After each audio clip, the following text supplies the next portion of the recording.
नमस्ते बच्चों, मैं पिंकी गांधी फ्रॉम लियाल पब्लिक स्कूल। आज की कक्षा में हम करने वाले हैं पोस्ट टर्म एग्जाम का रिवीजन।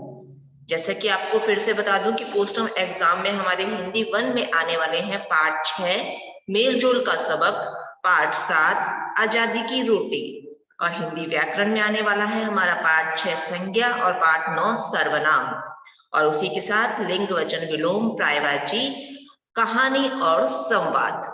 चलिए फिर रिवीजन कर लेते हैं पार्ट 6 का मेलजोल का सबक। पार्ट 6 में हमारे पास है श्रुतलेख, जो कि कॉपी पार्ट का ही एक अंग है, उसे हम कॉपी पार्ट में कंप्लीट करेंगे। फिर हमें दे रखा है मुख से यानी कि मौखिक प्रश्न। मौखिक प्रश्न में हम देखेंगे इस कविता के कवि कौन है। तो इस कविता के कवि है डॉक्टर विनोद प्रसून। किसान के पुत्रों में किस बात की कमी थी? किस बात की कमी थी? एकता और भाईचारे की कमी थी।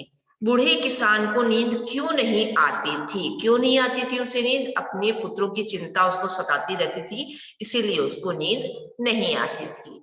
किसान के पुत्र गट्ठर को क्यों तोड़ नहीं सके थे? क्यों नहीं तोड़ सके थे? क्योंकि वे सभी लकड़ियां एक साथ थी, गट्ठर के रूप में थी। घर जन्नत के समान कब बन जाता है? जब सब लोग मिलजुल कर रहते हैं तो घर जो है जन्नत के समान हो जाता है। ये दे रखी है। अगला प्रश्न है बच्चों हमारा पंक्तियों का, इसे हम कॉपी पार्ट में कंप्लीट करेंगे। आगे देखा है सही वाक्य के आगे हमें सही का और गलत वाक्य के आगे हमें गलत का चिन्ह लगाना है। इस प्रश्न को भी हम कॉपी पार्ट के अंतर्गत ही करेंगे। अगला प्रश्न दिया गया है, नीचे दिए गए वाक्यों को कविता में दिए गए क्रम के अनुसार लगाना है। यहाँ पे हमें पंक्तियां दे रखी है और जैसे जैसे कविता में जो जो घटना घटी थी उसके अनुसार हमें इस पंक्तियों को लिखना है। जैसे सबसे पहले हम कौन सी लाइन लिखेंगे? क, एक किसान के 4 बेटे थे, चारों ही आपस में बहुत लड़ाई झगड़ा करते थे। उसके बाद कौन सी घटना घटी थी? ख, पुत्रों के लड़ने झगड़ने के कारण किसान को बहुत चिंता रहती थी। उसके बाद है ग, एक दिन चिंतित किसान ने बीमार पड़ने पर चारों बेटों को अपने पास बुलाया। उसके बाद है घ, किसान ने अपने चारों बेटों को लकड़ियों का बहुत छोटा सा गट्ठर बारी बारी से तोड़ने के लिए दिया। उसके बाद है हमारी लास्ट लाइन ड, पुत्रों ने पिता के चरण पकड़कर क्षमा मांगी और मेलजोल से रहने लगे। उसके बाद हमारे पास प्रश्न है एक शब्द और वाक्यों में, किसान के चारों पुत्रों का स्वभाव कैसा था? चारों पुत्र झगड़ालू स्वभाव के थे। किसान की चिंता का क्या कारण था? उसके चारों पुत्र जो लड़ते रहते थे। बीमार पड़ने पर किसान ने क्या किया था? अपने चारों पुत्रों को बुलाकर लकड़ी का गट्ठर दिया और कहा कि तुम भी इसे तोड़ो और कैसे रहो? गट्ठर की तरह रहो। सही समय देखकर किसान ने अपने पुत्रों को क्या समझाया कि तुम भी किसकी तरह रहो? गट्ठर की तरह रहो। जब किसान ने अपने पुत्रों को गट्ठर से निकालकर एक एक लकड़ी दी तब बेटों ने क्या किया? बड़ी आसानी से उसे तोड़ दिया। आगे है 2-3 वाक्यों के प्रश्न उत्तर, जिसे हम कॉपी पाठ के अंतर्गत करेंगे। आगे हमें दे रखा है भाषा और व्याकरण में विलोम शब्द। विलोम शब्द यानी कि उल्टे अर्थ वाले शब्द। जैसे हमें दे रखा है मेल जोल, तो उसका विलोम हो जाता है मनमुटाव। उसे आगे दे रखा है बूढ़े यानी जवान, बीमार, स्वस्थ, तोड़ना, जोड़ना, चरण, सिर, सजा, माफी, जन्नत, जहन्नुम, ताकत। ताकत का क्या हो जाएगा विलोम? कमजोर, जीवन, मरण। आगे बढ़ते हैं हम, दो दो पर्यायवाची शब्द लिखने हैं हमें। जैसा पहले हमें दे दिया है किसान, किसान का हो सकता है कृषक, खेतीहर, हलवाहा। उसी तरह पुत्र का पर्यायवाची हम लिखेंगे बेटा, तना, बूढ़ा, वृद्ध, जरावस्था। रात का पर्यायवाची होता है रात्रि, निशा। दिवस, दिवस का पर्यायवाची होता है दिन और वार। लड़ाई, लड़ाई का हो जाता है झगड़ा और तनाव। जग का हो जाता है संसार और दुनिया। इसी तरह आगे बढ़ते हैं, कविता में आए पुनरुक्त शब्द हमें छांट कर लिखते हैं। पुनरुक्त शब्द क्या होते हैं? एक ही जैसे शब्द जब एक साथ 2 बार प्रयोग किए जाते हैं तब उन्हें पुनरुक्त शब्द किए जाते हैं। जैसे बात, बात, समझ में आ रहा है ना कि एक ही शब्द बार बार प्रयोग किया गया। रात, रात, बारी बारी, एक एक, चट चट, अपने अपने। ठीक है, आगे बढ़ते हैं। वाक्य के प्रयोग द्वारा नीचे दिए गए शब्दों के अर्थ स्पष्ट करने हैं हमें। जैसे जरा, जरा का अर्थ होता है बुढ़ापा, तो वाक्य में प्रयोग करेंगे जवानी के बाद जरा सा समय आना निश्चित है। जरा का समय यानी कि बुढ़ापा आना निश्चित होता है। और जरा यानी कि थोड़ा, मम्मी मेरी गलती पर जरा भी नाराज नहीं होती, यानी कि थोड़ा सा भी नाराज नहीं होती है।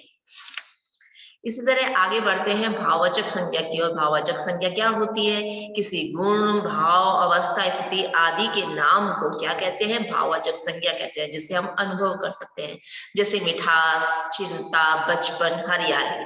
ठीक है, ऐसे ही भाववाचक शब्दों से हमें रिक्त स्थानों की पूर्ति करनी है। जैसे क, बेचारे बूढ़े किसान को डैश खूब सताती थी। क्या खूब सताती थी? चिंता। ये किसके अंतर्गत आ गया? भाववाचक के अंतर्गत। पुत्रों की इस उठापटक की खूब सजा पाएगा घर, तो हमने लिखा है यहाँ पे उठापटक। और उसी तरह आगे दे रखा रिक्त स्थान डैश एक सबक सीख लो बच्चों इसी कहानी से। मेल जोल, ठीक है, मेल जोल का एक सबक सीख लो बच्चों इसी कहानी से। आगे बढ़ते हैं हम। आगे है हमारे पास इसी का कॉपी पार्ट, जिसमें सबसे पहला प्रश्न है हमारे पास श्रुतलेख का। बूढ़े, नींद, गट्ठर, चटकाई, तोड़ेगा, आंखों, चरण, प्रफुल्लित, जन्नत, मेलजोल। और इसी के साथ में अगला प्रश्न है हमारे पास शब्दार्थ का। शब्दार्थ में हम लिखेंगे पुत्र। पुत्र का होता है अर्थ बेटा। तनिक, जरा, चिंता, फिक्र, उठापटक, खींचातानी, मनमुटाव की हालत। सजा यानी दंड, दिवस, दिन। गट्ठर यानी कि लकड़ियों का बंडल। जोर, ताकत। चटकाई यानी कि तोड़ दी। मेलजोल, मिलजुल कर रहने का भाव। ताकत, बल। सबक, पाठ, चरण, पैर। आगे बढ़ते हैं हम। प्रफुल्लित, बहुत खुश, न जीवन, नया जीवन। भाईचारा, भाईचारा क्या अर्थ होता है?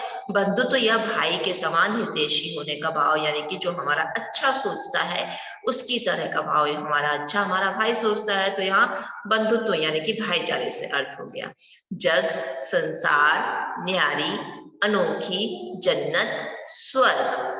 अगला प्रश्न है, पंक्तियां पूरी करनी है। एक पंक्ति आपको लिखी हुई मिलेगी, दूसरी पंक्ति आपको खुद लिखनी है। एक किसान के 4 पुत्र थे, चारों ही नित लड़ते थे। मिलजुल कर वे तनिक न रहते, बात बात पर अड़ते थे। बेचारे बूढ़े किसान को चिंता खूब सताती थी। रात रात भर सोचा करता, नींद न उसको आती थी। अगली ख की पंक्तियां हैं। एक दिवस बीमार पड़ा है, उसने सबको बुलवाया, फिर चारों को पास रखा, एक छोटा गट्ठर दिखलाया। पास बुलाकर कहा बड़े से, बेटा तोड़ जरा इसको। बहुत जोर लगाया, बड़े ने तोड़ नहीं पाया इसको। आप भी अगर गाते हुए इन पंक्तियों को याद करोगे ना, तो बहुत अच्छे से आपको याद हो जाएगी। आगे बढ़ते हैं। सही वाक्य के आगे आपको सही का और गलत के आगे आपको गलत का चिन्ह लगाना है। किसान के 3 पुत्र और 1 पुत्री को मिलाकर कुल 4 पुत्र थे, तो ये वाक्य क्या है? गलत है। उसकी पुत्री नहीं थी ना, तो ये वाक्य गलत है। किसान को पता था कि एक दिन उसके बेटे सुधर जाएंगे, इसीलिए वह बहुत अधिक चिंता नहीं करता था, तो ये वाक्य क्या है? गलत है, जबकि वो बहुत चिंता करता था। मेल जोल और भाईचारे में बहुत बड़ी ताकत होती है, ये वाक्य सही है। सभी पुत्रों ने अपने अपने गट्ठर को तोड़ दिया, तो ये वाक्य क्या है? गलत है। किसान ने अपने बेटों को गट्ठर के समान बनने की सलाह दी, तो ये वाक्य क्या है? एकदम सही है। आगे बढ़ते हैं हम। निम्नलिखित प्रश्नों के उत्तर एक शब्द या वाक्य में देने हैं। किसान के 4 पुत्रों का स्वभाव कैसा था, ये बताना है आपको। किसान के 4 पुत्रों का स्वभाव झगड़ालू था। किसान की चिंता का क्या कारण था? किसान के 4 पुत्र उसकी चिंता का कारण थे, क्योंकि वे हमेशा लड़ते रहते थे। बीमार पड़ने पर किसान ने क्या किया? बीमार पड़ने पर किसान ने 4 पुत्रों को बुलाकर एक लकड़ी का गट्ठर तोड़ने के लिए कहा। सही समय देखकर किसान ने अपने पुत्रों को क्या समझाया? सही समय देखकर किसान ने अपने पुत्रों को समझाया कि तुम सब गट्ठर की तरह एक होकर रहो, तुम्हें कोई नहीं तोड़ पाएगा। अलग रहोगे तो लकड़ी के समान सब तोड़ देंगे, एक लकड़ी के समान। जब किसान ने अपने पुत्र को गट्ठर से निकालकर एक एक लकड़ी दी, तब बेटों ने क्या किया? बेटों ने उन लकड़ियों को बड़ी आसानी से तोड़ दिया। आगे बढ़ते हैं 2-3 वाक्यों में। बच्चों के किस व्यवहार से किसान बहुत दुखी था और वह घर के बारे में क्या सोचा करता था? बच्चों की आपसी लड़ाई के कारण किसान बहुत दुखी था। किसान सोचता रहता था कि इन बच्चों की आपसी लड़ाई में उसके बाद उसके घर जो है, उसका घर कैसा हो जाएगा? एकदम बिखर जाएगा। किसान ने बेटों को मिलजुल की ताकत के बारे में बताने के लिए क्या किया? किसान ने बच्चों को मिलजुल की ताकत समझाने के लिए एक लकड़ी का गट्ठर उन्हें तोड़ने के लिए दिया और किसी से भी वह गट्ठर टूट नहीं पाया। फिर किसान ने गट्ठर में से एक एक लकड़ी उन्हें दी और सभी ने बड़े आसानी से उस लकड़ी को तोड़ दिया। तब किसान ने उन्हें समझाया कि यदि तुम सब मिलकर रहोगे तो कोई तुम्हें तोड़ नहीं पाएगा। किसान की बात सुनकर चारों बेटों ने पश्चाताप में क्या किया? किसान की बात सुनकर सभी पुत्र आपस में गले मिलकर, सबकी आंखों में पश्चाताप के आंसू थे। सभी ने अपने पिता के चरणों को पकड़कर माफी मांगी और कहा कि अब हम कभी भी नहीं लड़ेंगे। आगे दे रखा है प्रश्न 4, किसान ने नवजीवन कैसे प्राप्त कर लिया? जब किसान ने अपने सभी पुत्रों को गले मिलते और अपनी करनी की माफी मांगते हुए देखा, तब किसान बड़ा प्रफुल्लित यानी कि खुश हुआ और उसे लगा कि उसने नवजीवन प्राप्त कर लिया है। प्रश्न 5 में है, मेलजोल में ताकत बस्ती गीते ही मिलकर गाओ। पंक्ति का भाव स्पष्ट करना है हमें। पंक्ति का भाव यह है कि एक साथ मिलजुल कर रहने में ताकत होती है। जब हम एक साथ एकता और भाईचारे के साथ रहते हैं तो कोई भी हमें तोड़ नहीं सकता। अगर हम अकेले रहेंगे तो हम कमजोर पड़ जाते हैं। आगे बढ़ते हैं हम बुक एक्सरसाइज की और अगले चैप्टर में हमें दे रखा है श्रुतलेख। श्रुतलेख में है तरफ, शक्ल, रोज, इधर उधर, नजर और साकर। प्रश्नों के उत्तर हमें मौखिक देने हैं। पाठ में संवाद किस किस के बीच में हो रहा है? कुत्ते और भेड़िए के बीच में। कमजोर कौन लग रहा है? कमजोर भेड़िया लग रहा है। आजादी का जीवन किसे प्रिय था? अच्छा किसे लगता था? भेड़िए को। कुत्ता भेड़िए को कहाँ ले जाना चाहता था? अपने मालिक के घर। भेड़िए को गुलामी क्यों पसंद नहीं थी? क्योंकि उसे अपनी आजादी प्रिय थी। खालिस्तान और सही गलत को हम अपने कॉपी पार्ट में करेंगे और किसने किससे कहा इसे भी हम कॉपी पार्ट में करेंगे। आगे दे रखा है हमारे एक शब्द और वाक्य में उत्तर और 2-3 वाक्यों में उत्तर, जिसे हम अपने कॉपी पार्ट में ही कंप्लीट करेंगे। आगे हमें दे रखा है भाषा और व्याकरण में निम्नलिखित वाक्यों में उचित सर्वनाम शब्द भरने हैं। अजीब बात है, क्या लिखेंगे? हम दोनों एक ही खानदान के हैं, लेकिन सर्वनाम शब्द आएगा तुम इतने तगड़े हो और मैं इतना दुबला पतला। कुत्ते ने कहा तुम कुछ दिन मेहमान बनकर रहो, मेरा मालिक तुम्हें भी बढ़िया खाना देगा। गले में शाकल मुझे बिल्कुल अच्छी नहीं लगती, मैं भूखा रह लूंगा लेकिन यह बंधन कभी सहन नहीं करूंगा। आगे हमें लिखने हैं संयुक्त द्वितीय व्यंजन और संयुक्त अक्षर वाले दो दो शब्द। तो द्वितीय व्यंजन में हम लिखेंगे कुत्ता, चुन्नी, पन्ना। द्वितीय व्यंजन में क्या होता है? एक ही शब्द 2 बार प्रयोग किया जाता है। और उसी तरह संयुक्त अक्षर शब्द में एक शब्द होता है आधा और दूसरा होता है पूरा, जैसे शक्ल, अक्ल और संयुक्त। आगे लिखना है हमें नुक्ता वाले शब्द। ज और फ वर्णों से कुछ शब्द बनाने हैं। ज से हमने बनाया है रोज, जरा, नजर और फ से हमने बनाया है फरिश्ता, तरफ, तोहफा। आगे इसी की कॉपी पार्ट को करते हैं हम, जिसमें पहले हमने किया है श्रुतलेख शब्द तरफ, शक्ल, रोज, इधर उधर, नजर, साकल, भूखा, कोशिश, बिल्कुल और स्वागत। उसी के साथ प्रश्न 2 है हमारे पास शब्दार्थ यानी कि शब्दों का अर्थ। सुस्ताना यानी कि आराम करना, शक्ल चेहरा, पुरखे पूर्वज, खानदान परिवार, तगड़ा हट्टा कट्टा, साकल जानवरों को बांधने की जंजीर। आगे दे रखा है खालिस्तान भरिए, कुत्ता खूब हट्टा कट्टा तगड़ा था। हम दोनों एक ही डैश के हैं यानी कि खानदान के हैं। कुत्ते ने भेड़िए का खूब डैश किया स्वागत। भेड़िए की नजर लोहे की एक साकल पर गई। सही वाक्य के आगे हमें सही का, गलत के आगे हमें गलत का निशान लगाना है। कुत्ते की दोस्ती एक भेड़िए से हो गई, ये वाक्य सही है। कुत्ता बहुत कमजोर और भेड़िया हट्टा कट्टा था, ये वाक्य क्या है? गलत है। भेड़िया बोला मुझे जंगल में बहुत सारा खाना मिलता है, ये वाक्य गलत है, जबकि उसे जंगल में खाना नहीं मिलता था। शहर में कुत्ते ने भेड़िए का बढ़िया स्वागत किया, ये वाक्य सही है। कुत्ते को साकल पसंद थी, ये वाक्य क्या है? सही है। आगे बढ़ते हैं हम। किसने, किससे और क्यों कहा? मेरा मालिक मुझे हर रोज बढ़िया खाना देता है, ये कहा था कुत्ते ने। किससे कहा था? भेड़िए से।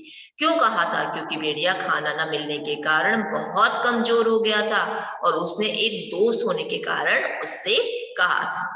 अगला प्रश्न है, क्या तुम इस छोटी सी कोठरी में रहते हो? तो ये कहा था भेड़िए ने। किससे कहा था? कुत्ते से। क्यों? क्योंकि भेड़िया देखकर परेशान हो गया था कि कुत्ता एक छोटी सी कोठरी में रहता है। आगे है, मैं भूखा रह लूंगा लेकिन बंधन कभी सहन नहीं करूंगा, ये कहा था भेड़िए ने। किससे कहा था? कुत्ते से। क्योंकि भेड़िए को गुलामी की जिंदगी बिल्कुल भी मंजूर नहीं थी। आगे लिखा है, शब्दों से वाक्य बनाना है। तगड़ा, तगड़ा से हम वाक्य बनाएंगे। कुत्ता खूब तगड़ा था। मेहनत, भेड़िए को शिकार के लिए बहुत मेहनत करनी पड़ती थी। स्वागत, कुत्ते ने भेड़िए का अपने मालिक के घर में खूब स्वागत किया। साकल, मालिक कभी कभी कुत्ते को साकल से बांध कर रखता था। आसमान, कुत्ते की कोठरी में से आसमान भी दिखाई नहीं देता था। आगे है, निम्नलिखित प्रश्नों के उत्तर एक शब्द और वाक्य में हमें देने हैं। भेड़िए की कमजोरी का क्या कारण था? तो भेड़िए को कई कई दिन तक खाना नहीं मिलता था, यही उसकी कमजोरी का कारण था। भेड़िए ने खाना न मिलने के कारण क्या किया? भेड़िए ने बताया, जंगल में शिकार बहुत आसानी से नहीं मिलता। कुत्ता कहाँ रुककर भौंक रहा था? कुत्ता तालाब के दूसरी तरफ रुककर भौंक रहा था। कुत्ते को किससे बांधकर कोठरी में रखा जाता था? साकल से बांधकर रखा जाता था। आजादी का जीवन किसे प्रिय था? भेड़िए को। आगे है, निम्नलिखित प्रश्नों के उत्तर 2-3 वाक्य में हमें देने हैं। कुत्ता और भेड़िए की दोस्ती कैसे हुई? कुत्ता भेड़िए का पीछा कर रहा था और जब दोनों ने अपनी शक्ल तालाब में पानी में देखी तो एक ही जैसी शक्ल होने के कारण दोनों में दोस्ती हो गई। दोनों लोग को लग रहा था कि हम एक ही खानदान के हैं।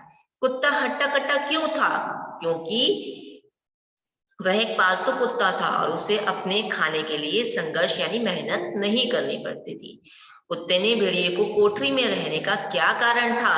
कुत्ते ने भेड़िए को कोठरी में रहने का ये कारण बताया कि शहरों में जगह की कमी होती है, जिस कारण वह छोटी छोटी कोठरियों में रहते हैं। भेड़िए के शहर पहुंचने पर कुत्ते ने उसका स्वागत कैसे किया? उसको बढ़िया खाना खिलाया, इधर उधर घुमाया, इस तरह उसने उसका स्वागत किया था। भेड़िया कुत्ते के समझाने पर क्यों नहीं माना? भेड़िया कुत्ते के समझाने पर इसलिए नहीं माना क्योंकि उसे आजादी बहुत ज्यादा प्रिय थी, बहुत ज्यादा अच्छी लगती थी। ये हो गया है बच्चों हमारा हिंदी 1। आगे बढ़ते हैं हम हिंदी 2 संज्ञा वाले चैप्टर में, जिसमें बुक एक्सरसाइज में हमने परिभाषा देखी है और भेदों के 2-2 उदाहरण देखे हैं, जिसको हमने कॉपी पार्ट में भी किया है, तो उसी में हम कंप्लीट करेंगे। आगे हमें बॉक्स दे रखा था जिसमें हमें व्यक्तिवाचक, जातिवाचक, भाववाचक संज्ञा दर्शा रखी है और छांट के लिखनी है। व्यक्तिवाचक संज्ञा में हम लिखेंगे दिल्ली, चिड़िया घर, सूर्य और बाइबल। जातिवाचक में हम लिखेंगे सेना, आदमी, पशु और कक्षा। और भाववाचक में सज्जनता, शैशव, दया और दास्ता। इस तरह आगे बढ़ेंगे। हमें भाववाचक संज्ञा बनानी है। बूढ़ा का बुढ़ापा, दौड़ना दौड़, सफल सफलता, अच्छा अच्छाई, अहम अहम, मानव मानवता, दास दास्ता, बच्चा बचपन। इसी तरह हमने यहाँ से भी पहले से भी व्यक्तिवाचक, जातिवाचक और भाववाचक संज्ञा को छांट कर लिखा है।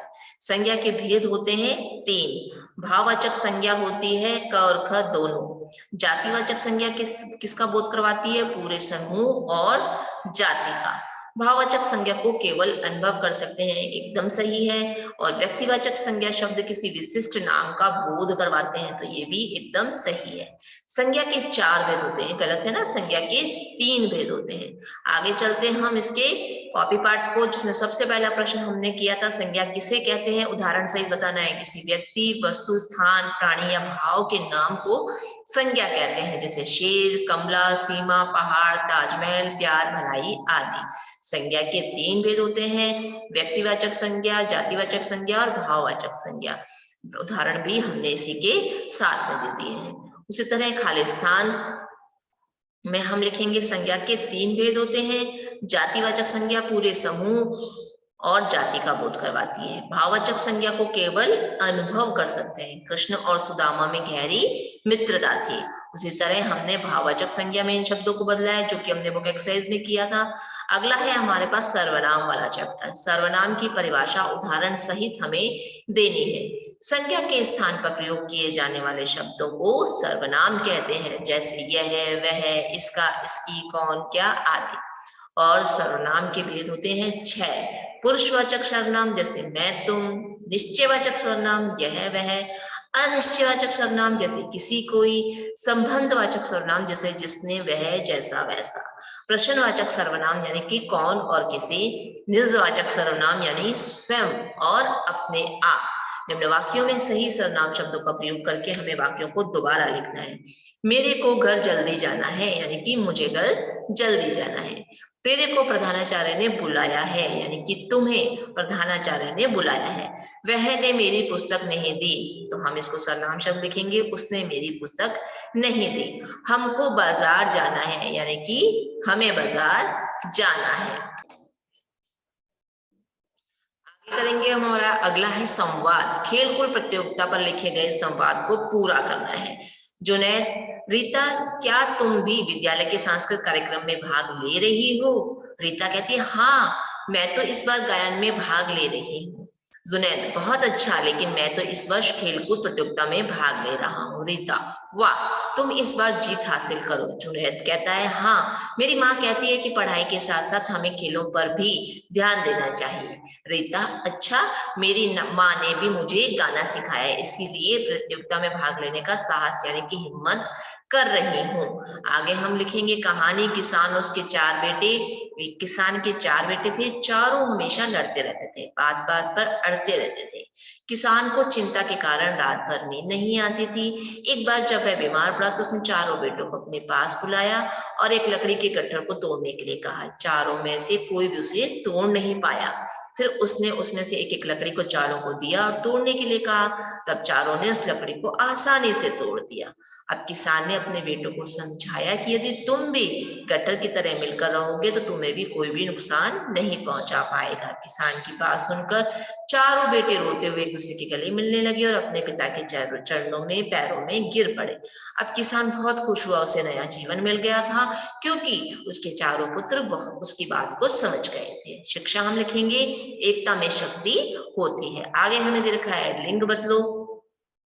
लिंग बदलो में आपको पुल्लिंग शब्दों को स्त्रीलिंग में बदलना है, जैसे श्रीमान, श्रीमती, बुद्धिमान, बुद्धिमती, अभिनेता, अभिनेत्री, थाल, थाली, छात्र, छात्रा, वृद्ध, वृद्धा, पड़ोसी, पड़ोसिन, धोबी, धोबिन और लोहार, लोहारिन, ठाकुर, ठकुराइन, यशस्वी, यशस्विनी, मोर, मोरनी, सम्राट, सम्राज्ञी, वीर, वीरांगना, दास, दासी, हिरन, हिरनी।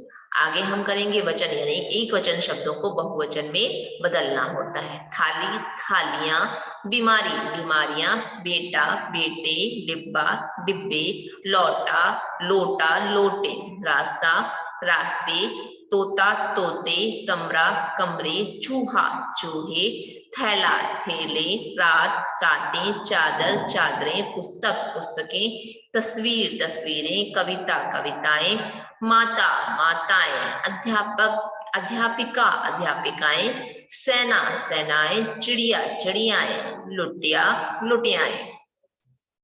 आगे हमने पर्यायवाची शब्दों को किया है। रात, निशा, रात्रि, रजनी, पहाड़, गिरी, नग, पर्वत, भौरा, मधुकर, मधु, भ्रमर, आंख, नयन, लोचन, नेत्र, घोड़ा, अश्व, घोटक, तुरंत, हवा, वायु, समीर, पवन, जंगल, वन, कानन, अरण्य, हाथी, नाग, हस्ती, दंती, मित्र, सखा, साथी, सहचर, देवता, सुर, देव, अमर। आगे हम करेंगे विलोम शब्दों को। सभ्य, असभ्य, पाप, पुण्य, बुरा, भला, मान, अपमान, साकार, निराकार, सुगंध, दुर्गंध, रोगी, निरोगी, सजीव, निर्जीव, सत्य, असत्य, सौभाग्य, दुर्भाग्य, स्वर्ग, नर्क, स्वाधीन, पराधीन, आशा, निराशा, हर्ष, शोक। ये हो गया है बच्चों हमारा हिंदी पोस्टम का revision. Best of luck all of you.